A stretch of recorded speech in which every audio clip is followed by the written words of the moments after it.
thank you for coming to our 2024 TED Showcase. Our members meet every Tuesday and they're really excited to show you what they've been working on since the start of the school year. So we hope you enjoy, and we also highly encourage everyone to sit in this front part of the auditorium just so that our students are a little bit more comfortable speaking to this audience. Thank you so much for coming.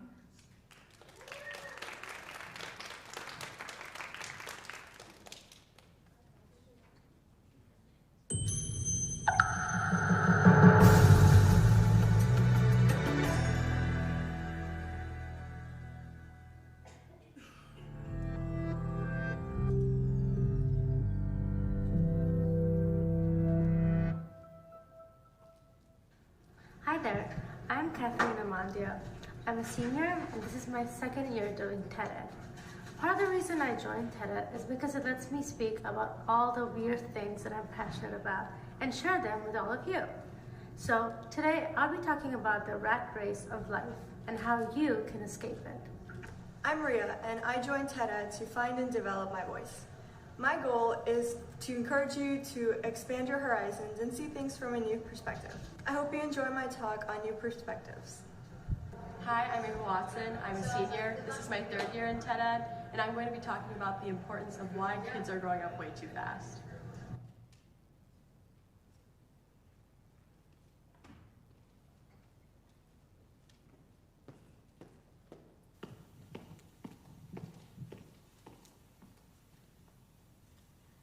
We are all rats, running around towards the premium cheese, the premium Gouda, perhaps, but not literally, of course, because I'm referring to the rat race of life.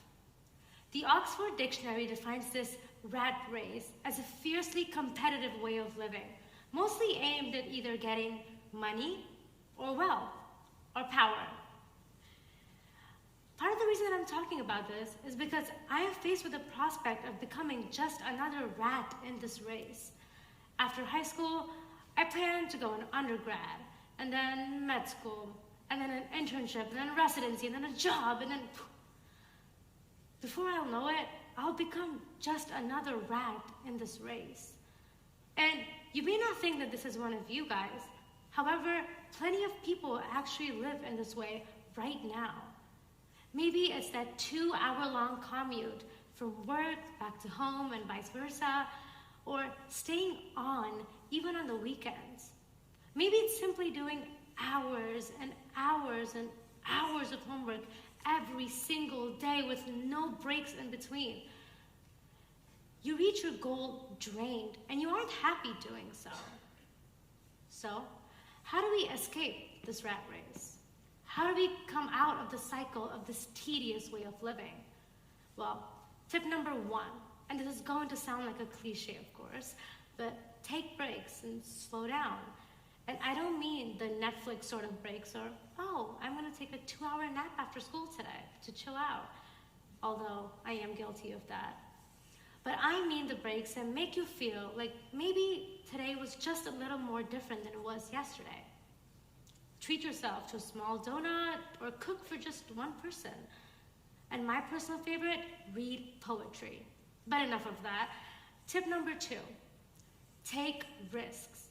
And I don't mean go skydiving or cliff jumping or anything, but do anything that makes you feel a little bit more significant. Go join that dance.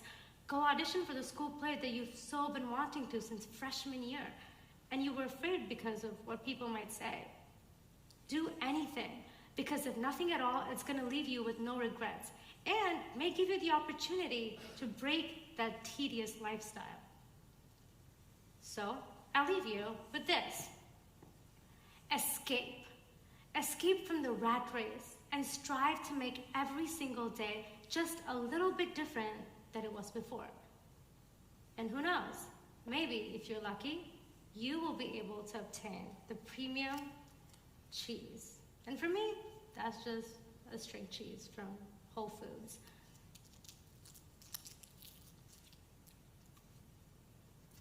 Yeah, sounds really good.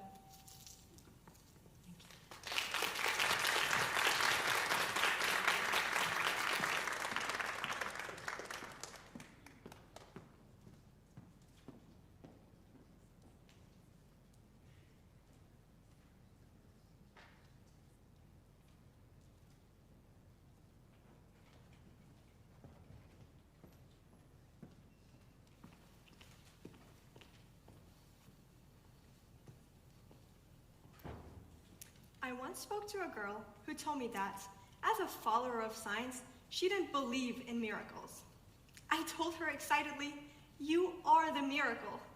The number of enzymes that must have the perfect chemical properties, the number of skeletal muscular structures that must operate in just the right way in order for you to be who you are, is nothing short of a miracle. You are a miracle in the name of science. Anyone who knows me knows that I'm 100% a STEM girl. But few people know that I also believe in God. And they were surprised when they first found out, thinking that a drive for science and a belief in God ought to be fundamentally oppositional. I mean, there's no way those two can coexist, right? Well, in my life, they do. This being Troy High, I'm sure you guys are all ambitious. As you move on to become America's next doctors, engineers, lawyers, artists, scientists, teachers, journalists, I encourage you to take a step back and keep an open mind, to recognize that a field you may at first want to reject as being nothing like your own, maybe that field shares a lot in common with your own. For example, ask a scientist to prove that dark matter exists, and they will tell you how they have observed its effects. They cannot directly show you dark matter. They can only tell you that there's something missing in their equations, and dark matter is the piece that fills that gap. Then it is up to you whether or not to believe in it. How then, I ask you, is believing in God, or gods for that matter, any different? Ask a theist, which is to say someone who does believe in God, ask them to show you God, and they cannot. They can only tell you how they have observed God's effects. They cannot directly show you God. They can only tell you that there's something missing in their lives, and God is the piece that fills that gap. Similarly, like with dark matter, it is then up to you whether or not to believe in it.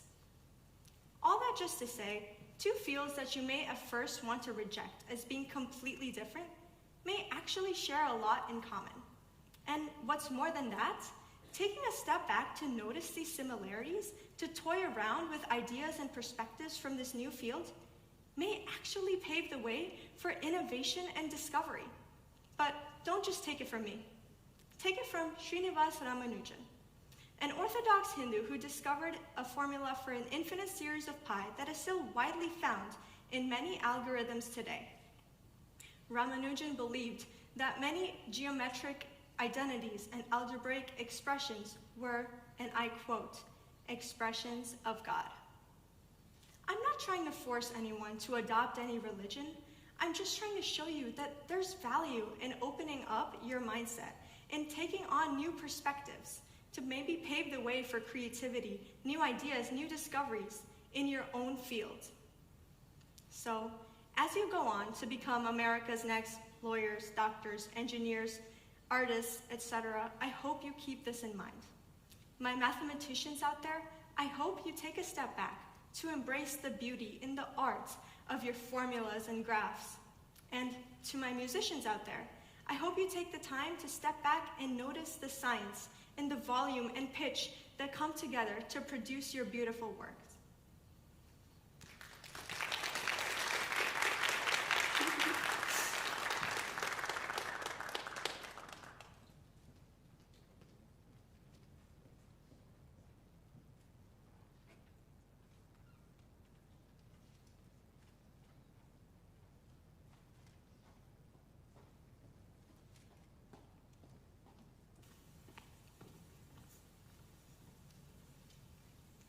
I was ecstatic. The money I'd received from Christmas, and my poor saving choices, had led me to Somerset. Only a week after Christmas had ended, the hectic shopping is finally over, is what I had thought, until I heard them. The squeals, the running. No, it can't. It couldn't be. It was the 12-year-old girls terrorizing Sephora with a line that went outside the store for checkout. From this petrifying experience, along with seeing the middle schoolers at the football games, I'm sure we can all agree that kids are growing up way too fast. The succession from Generation Z is called Generation Alpha, kids born from 2010 to 2024. When I was younger, most of the kids in elementary school were influenced by the rising trends on YouTube, channels such as Ninja, 7 Supergirls, channels that were family friendly and essentially weren't brain rotting to watch for hours on end. But as soon as iPhones were upgrading and applications were developing, social media was born. The societal pressure in this day and age is one of the major causes as to why children are growing up so fast. I noticed that girls in middle school are using anti-aging moisturizer ingredients, or boys in middle school slamming energy drinks to better their workouts. When we were 13, we had plenty of energy. Why is it like this now? They have a pack mentality that tells them if they aren't keeping up with the trends, they're made fun of. This superficial pressure that's causing 13-year-olds to look like the Kardashians is causing the nation to freak. Kids' obsessions with superficial looks and certain influencers is driven from TikTok. TikTok being an app where users follow trends and entertainment, it's easy for the kids to mimic their content. Kids can consume this for hours on end, and before they realize it, they're fighting for their next spot in the Sephora checkout line. The innocence of childhood is slowly diminishing, when childhood is supposed to be doing chalk on the sidewalk, water balloon fights, hearing the ice cream truck outside. Now, why should you be concerned about this? Well, just like everyone else in the world, we grow up, and eventually some of us will have children of our own. So it's ultimately up to us to make sure the kids in the future have a childhood that was like our childhood. Do you really want your child's nostalgia to be energy drinks and anti-aging moisturizers?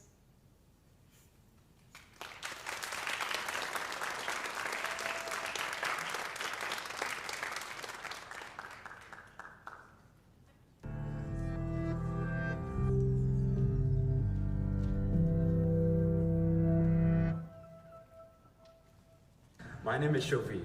One thing I liked about TED-Ed is the supportive environment we've built for each other. I mean, I'm talking about pizza, yet my peers still manage to find ways to be supportive of my topic. I hope you like my TED-Ed.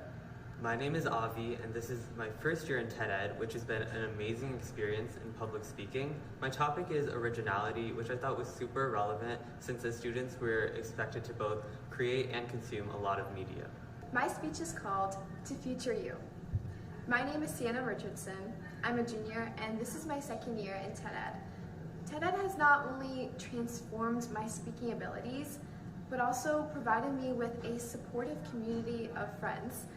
I hope that after listening to my speech, that you can reflect on what you want your future to look like, not your family or friends' visions for it, but yours.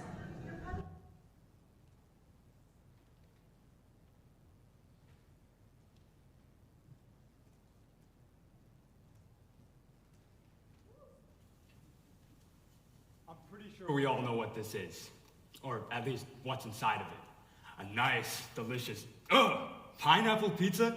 This stuff's disgusting. It's nothing like a normal pizza. It's too different. But that's kind of contradictory, no? I mean, pizza's all about different types. There's Detroit style, there's New York style pizza with its thin crust and grab and go style, with how more people eat it like a taco than a pizza. And then there's Chicago style, which people eat with a fork and knife, since it's kind of like a pie. I mean, at least they're all similar with the circular shape. Oh, wait, no, I forgot about Detroit style pizza, which looks like it came out of Minecraft. When you really look at all the pizzas closely and try your best not to eat them, there really isn't one definitive pizza. I mean, they're all so different. Although all of these pizzas are still, well, pizzas, they all have their unique qualities that make them different from the rest. In a way, pizzas are kind of like us. We're like pizzas. And I'm not just saying that because some of us can be cheesy. When you look at us, we all have our own unique qualities and features, just like all pizzas have their own. I know it sounds cliche, just like all the pizza jokes I've been bringing up, but you are completely different than the person sitting next to you. You have your own dreams, aspirations, personality. But just like with the pizzas, sometimes your unique features can be an ick to some people. I mean, look at pineapple pizza, for example. Lots of people just get on the hate train because they dislike its signature feature, the sweet pineapple toppings. But those toppings are what makes pineapple pizza special. Us humans have our own things that make us special. But sometimes, the things that make us special are the reasons why other people may dislike us. But we shouldn't let that get to our soul, or our sauce, since I'm talking about pizza. We'll always have people who appreciate us for our unique features, even though it may not seem that way. I mean, look at pineapple pizza. Lots of people say it has no supporters at all, but then why is it one of the most popular types of pizza out there? We'll have people who dislike us for what makes us unique, but we'll always have people who support us for it as well.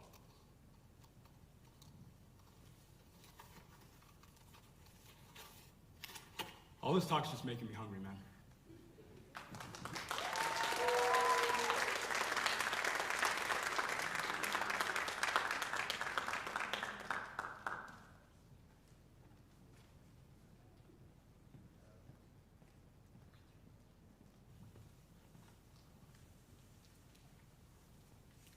When I was younger, I was totally obsessed with this series about a kid who's kind of a misfit and then finds out he has special powers. Now wait, I know what you're thinking. That's Harry Potter, Spider-Man, Percy Jackson. Now, obviously, none of these are the same thing or plagiarisms of each other, but they're undeniably linked. Would they make it through Turnitin.com? Probably, but if they're all the same, are they worth reading or of any value? I think so. We say that the greatest works of literature, film, and any other type of media have to be original. But by our metrics, this isn't true. The highest grossing movie franchise, Marvel, is based off of comic books. And it seems like every day something new is being rebooted or remade. From Dune to Batman to every single Disney movie. Are we in an epidemic of unoriginality with these remakes, reboots, adaptations, and parodies? Is this a new problem? Well, not exactly. Original is an apocryphal standard that we shouldn't hold ourselves to, and for a good reason. How do we even go about defining original, and how do we distinguish between an unoriginal, plagiarized piece of work and an inspired one, especially in this digital age where we're constantly surrounded with so much media and other people's ingenuity or lack thereof? Originality is formally defined as producing independent and creative work. So there's definitely some glaring examples of what's going to fall into this category and what doesn't. But have you ever been in a 9th grade English classroom? Chances are you've read Romeo and Juliet, which any English teacher will tell you is one of the greatest plays of all time. But Shakespeare's narrative can be traced back to Arthur Brooks and his to Matteo Bandello, and we can follow this chain for a couple centuries. Even these great writers weren't 100% original. This is because media doesn't exist in its own little vacuum. Everything ever produced, published, recorded, or distributed in any way owes a debt of inspiration to its predecessors. But Shakespeare never went on social media or the internet. We do.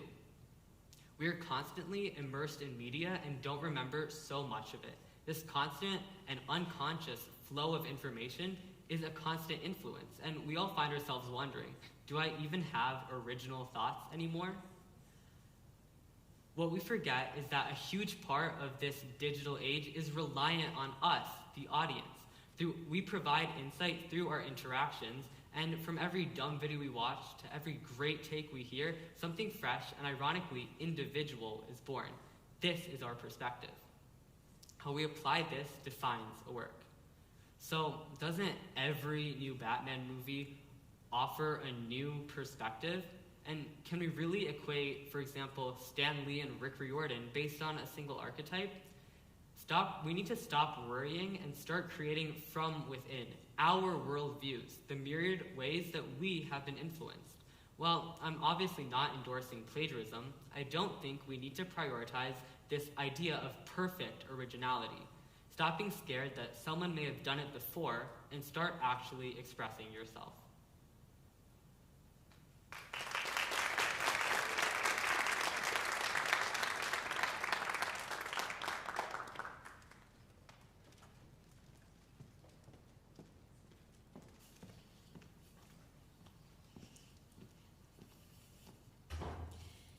So here we are, at this pivotal point in our lives where we are constantly bombarded with one question.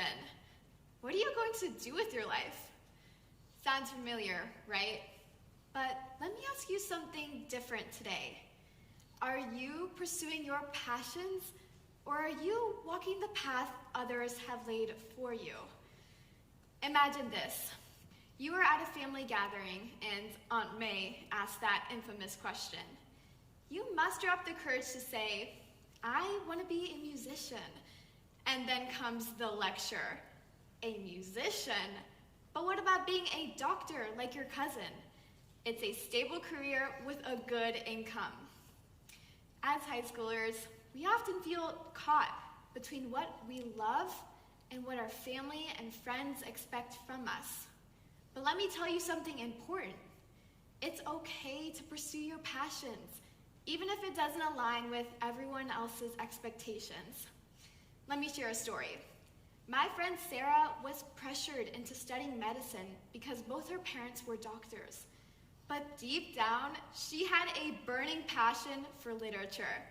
If only her parents knew that her calling was writing prescriptions for laughter, not antibiotics.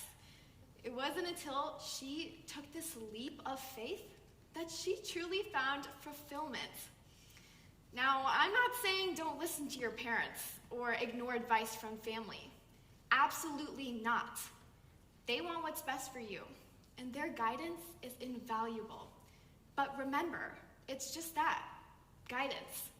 The decision ultimately lies with you. The pressure to choose a career path doesn't just come from our family and friends. It can come from seeking future financial stability. While choosing a career that will make you a lot of money may seem wise, investing in what you love will set the stage for long-term success. Something my teacher, Mr. Forshee, said the other day really stuck with me. Choose the career that will make you excited to wake up in the morning. That's where your calling lies. In the end, it's not about meeting others' expectations. It's about living a life that fills us with purpose and happiness. So let's dare to dream big, chase our passions, and create our own paths.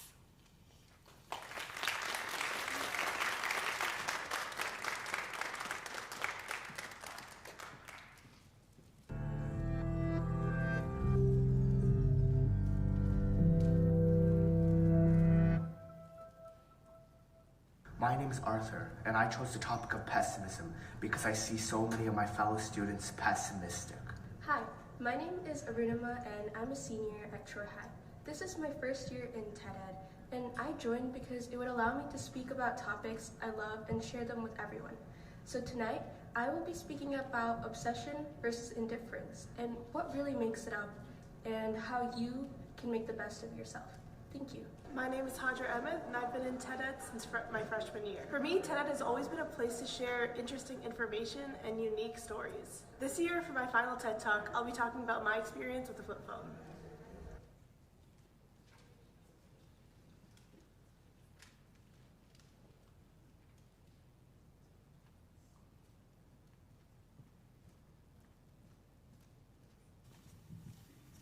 I have a grave truth to tell you. The world is going to hell. Everything you see on the news, the dumber children, the pollution, the sky-high crime rates, it all shows that this is a fact. And everyone knows. You see, 65% of people in the United States believe that the world is getting worse. This is a universal belief, from Turkey to Japan, from Germany to Singapore. So if every day the world appears to be getting worse, why bother? Being a pessimist seems to be the easiest or even right solution. This is where people begin to point towards the past and say that the past was so much better than the present. Well, there's something wrong with these alarmist ideas. And it's that by every single metric, the world has been and will always be getting better. Let me ask you this. When you look at the news, which headline is going to be more interesting to you? 1, inside of this peaceful city, thousands are living their best lives. Or 2, inside of this war-torn city, hundreds of thousands are being massacred. Of course, the second headline's gonna be more interesting to you. Why? Well, good news is not news. The only reason why we remember the bad news is because it's the only damn thing that the media reports on. Well, thinking of it, media is where we get such stupid misconceptions from. Whether people believe that the crime rates are sky high, or that people believe that our children are getting dumber, that this is where people begin to point towards the past and say, the past was so much better than the present. Was the past better than the present? No. You see, in the 90s, we had dozens of genocides and wars spark out all across the globe. During the 70s, we saw some of the highest rates of pollution we've ever seen on God's green earth. And the 50s, only 55% of Americans had indoor plumbing. The truth is, despite what the media tells you, the modern era is the most prosperous era humanity has ever seen. And don't let anyone get in the way of that. We've got the safest cars, the smartest people, and the lowest rates of children dying ever. And you see, people say that being optimistic is to be naive and ignorant. I disagree. Optimists are simply being realistic. On the other hand, pessimists. One trait of pessimism is to believe that all humans are inherently evil. They then say that, oh, you'll see how true human nature is during a disaster. Well, what is true human nature during a disaster? See for yourself. During 9/11, we saw thousands descend the stairs, making way for firefighters who would go on to sacrifice themselves to save just another life because they believed they had the chance to. That is what true human nature is. Don't let dumb decide who you are. The truth is, throughout all of human history, empathy has been the one constant of humanity. So the next time a pessimist asks you, why bother? Bother because that's what makes you human.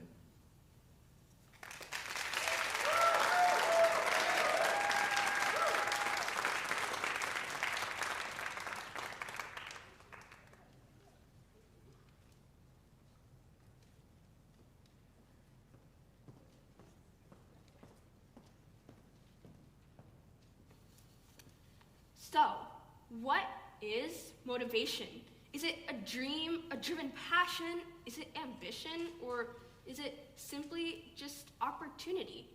To what extent does this so-called motivation stay as an ambition before it turns into either complete obsession or indifference to everything? Now, this is a question I've asked myself throughout my journey in high school. Now that I'm a senior, I can answer that question pretty well, at least for myself. You can't really live life without any emotion or ambition, can you? Surprisingly, that is quite wrong. Life can be lived through a series of mundane motions, complete indifference to one's both emotional and physical states of being, which at some point I found myself and so many others doing.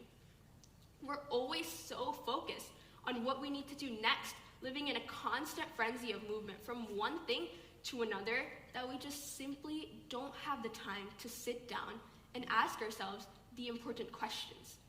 We push ourselves throughout high school, racking up hundreds of AP classes, extracurriculars, and so many other activities just to get that authentic high school experience, only to forget all of it after reaching our so-called final goal of college. But is that really our motivation? And how long will it stay that way? It took me a while to come to terms with the fact that this indeed was the case for me, that I was pushing myself to the limits and going through my daily tasks simply for the sake of doing so. This had to change. Can you believe I was doing Model UN, coding club, teaching programming, dance, taekwondo, volunteering, and was on not one, not two, but 3 different robotics teams and activities. This was so over the top, and it didn't have to be that way. I decided from that moment then, I would actually put time into the activities I really did find enjoyable and simply reduce my involvement in the ones that weren't. Not only did this action do the quite obvious thing of reducing so much unnecessary stress from my life, it actually guided me to figure out what I wanted to do for myself in the future. Turns out that in the end, I never needed that huge stack of activities. I only needed the ones I was the most passionate about, that being one robotics team this time, teaching programming, dance, Model UN, and of course, TED Ed. So, let's move on to closing the circle now. Make the choices that really matter. Whether it means prioritizing yourself at some point or saying no to someone or something, remember that you deserve it. So, what is motivation, you ask me? Motivation is you. Motivation is what you choose to make with what you are given. It can be either your everything or your nothing. What choice will you make?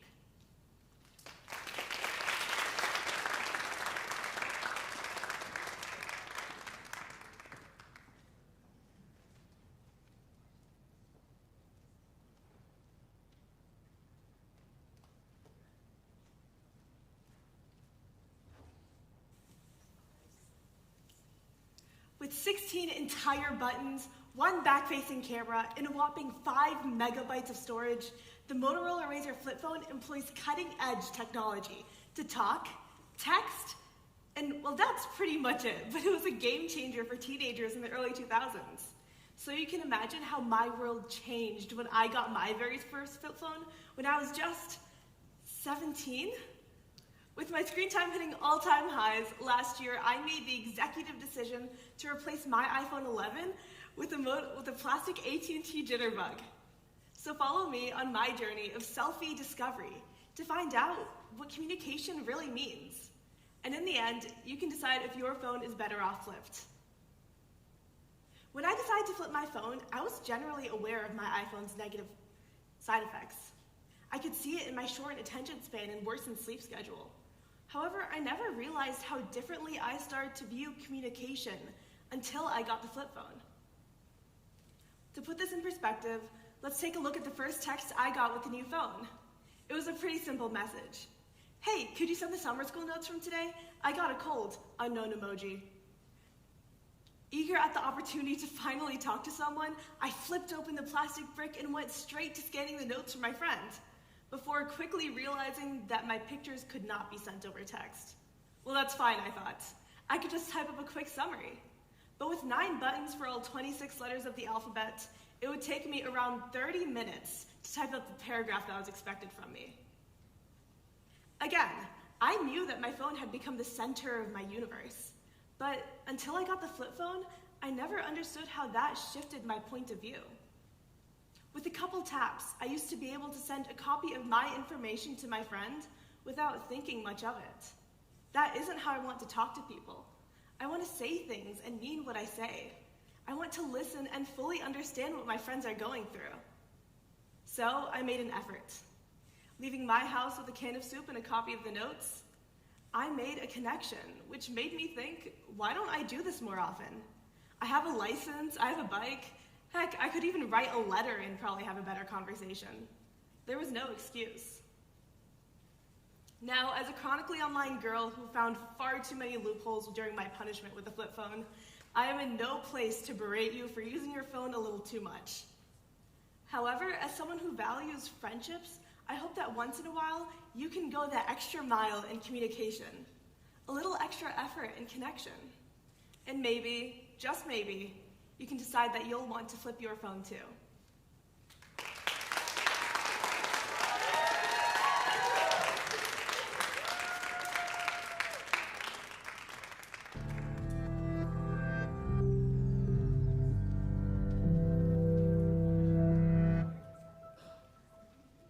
Hi, my name is Studi. This is my first year in TED Ed, and I love the club because it's very open and friendly, and I will be talking about self-discovery and how I realized it was important for me and why you should value it more.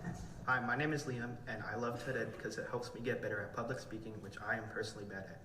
My speech will be discussing the ethical concerns in artificial intelligence. Hi, my name is Manahil Imran. I'm a senior this year, and since it's my last year in TED Ed, I want to do a topic that's a little more lighthearted, which is why I chose gossip.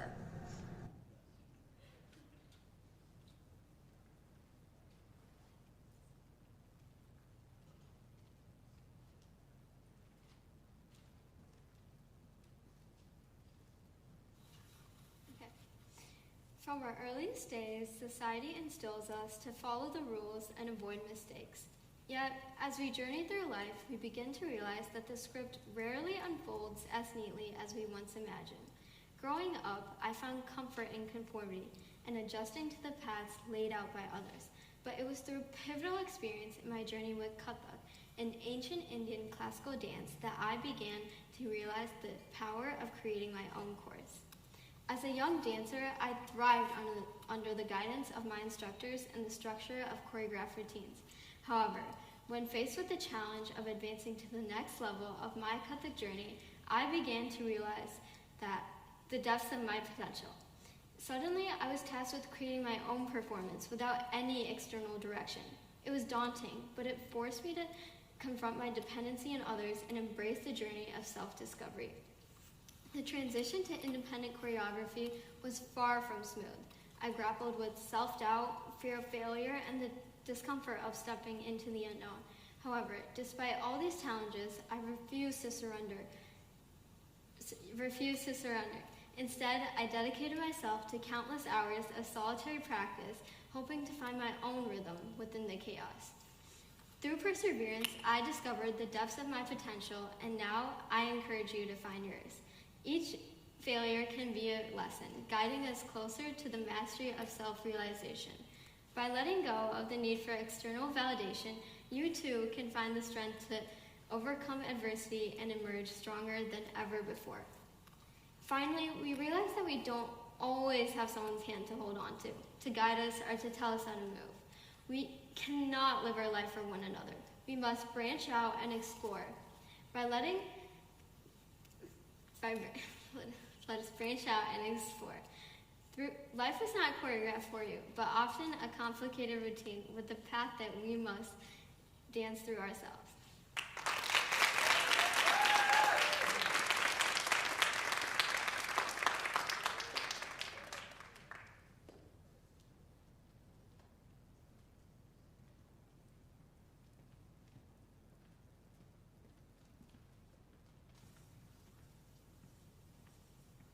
Former United States Representative Horace Greeley once said, "Common sense is very uncommon," which turns out applies undoubtedly well to the current state of AI. Of course, it's to no one's surprise that artificial intelligence is still, well, intelligent, passing the SAT, acing the bar exam, even defeating grandmasters in chess. However, there are already a number of challenges that humanity faces with AI. Privacy issues, bias mitigation, not to mention the massive environmental impact training AI has. All challenges that are fair to fear. But for me personally, I fear more than anything else the thought of us trying to utilize AI without it having strong and healthy common sense. I'm a programmer. I've made AI projects before, and I intend to major in computer science. In fact, whenever I tell my friends I've made a project before, they're like, "Whoa, how do you code and train your AI?" Well, I didn't. I used blah, blah, blah, ChatGPT's API. What? Isn't that cheating? Why not make your own? In today's economy, bottom line, creating enormous and ethical AI projects is both time-consuming, expensive, and unfortunately something only a few large tech companies have the resources to do. However, despite all of that, I truly believe there's so much we have to do and can do to make AI sustainable for humanity. And surprisingly, one of those things is teaching AI common sense. I mean, you'd think a machine capable of getting a 1600 on the SAT would have some sort of common sense, right? Wrong. All right. So imagine this scenario. You're in a room with a door, and you want to go outside. How would you do it? Now, you might be wondering why I'm asking this and suggest not just opening the door and walking outside. Or you might be GPT-4, OpenAI's newest and best chatbot, and instead suggest breaking the door, removing its hinges, or even breaking the wall next to it as ways to go outside. Yeah, no. Not to mention ChatGPT-4 costing me $20. All right, so how would you feel about an AI that got a 1600 yet failed at the most random common sense problems? Not really scary, just a bit stupid. But what about this hypothetical scenario proposed by Nick Bostrom, who asked AI to produce and maximize the number of paperclips in the world? In this thought experiment, the AI killed humans using them as resources, effectively turning them into paperclips. just a bit more scary. Now, even if you told the AI, don't kill humans, that might not work because instead it could kill all the trees in the Numa paperclips, becoming the Onceler. In fact, there's endless hypotheticals that the AI could do if you don't tell it not to. We're entering uncharted waters when it comes to AI, almost to the point where it seems like a whole new species, similar to us, yet different. But it's not. It's something we control and something we can use for the betterment of humanity. And whether you fear it or not, AI has to learn human values and ethics in the future.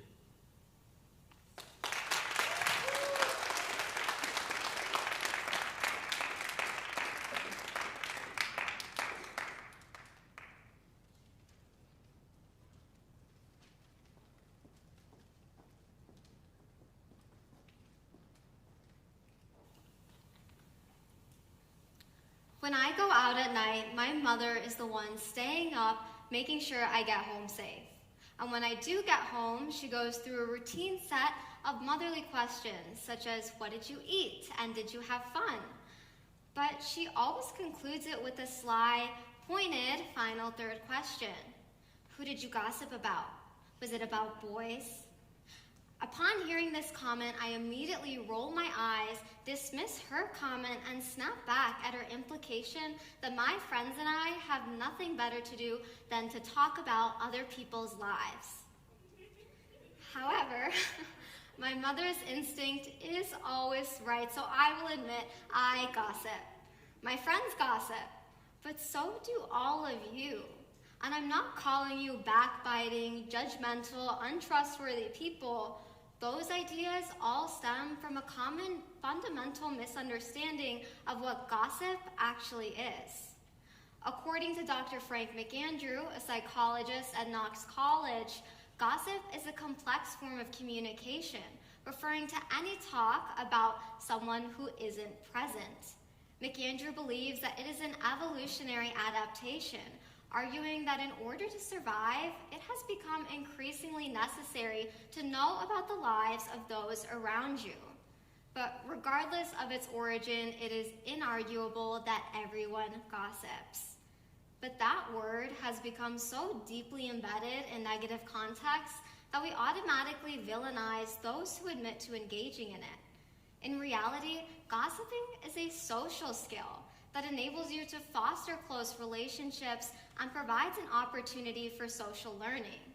For example, when transferring to a new school, asking others about what other students are like or how strict certain teachers are a legitimate and important way to understand the environment you must now work in. But that is an example of when it is used right. Judgmental and malicious gossip is extremely harmful.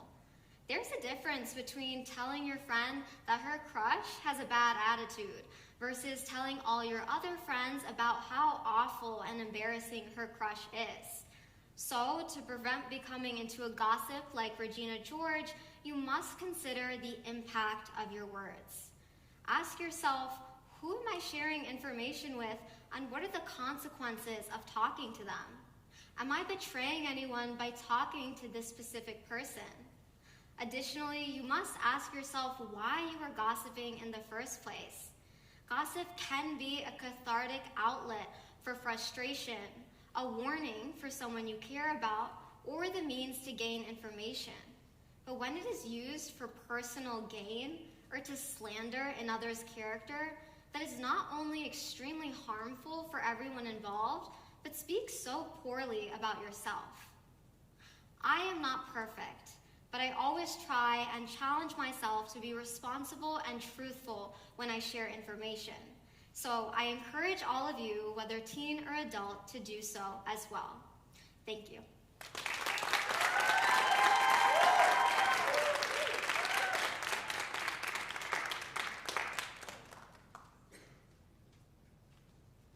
Again, everyone, I would just like to say before we all head out, that I would like to give a special thank you tonight to Manahil, our TED Ed president. It has been an amazing 3 years working alongside her, doing what we both love, public speaking. She displays her love for the club every week when we have club meetings and board meetings, and she somehow always knows what to say and how to critique us. And she especially showed today in her leadership when our number one was not here, Mrs. Clark. She really boosted us all up, gave us a nice pep talk, and really rounded us up. So let's give one last round of applause before we all take our bows for not only the club as a whole, but also Menahil.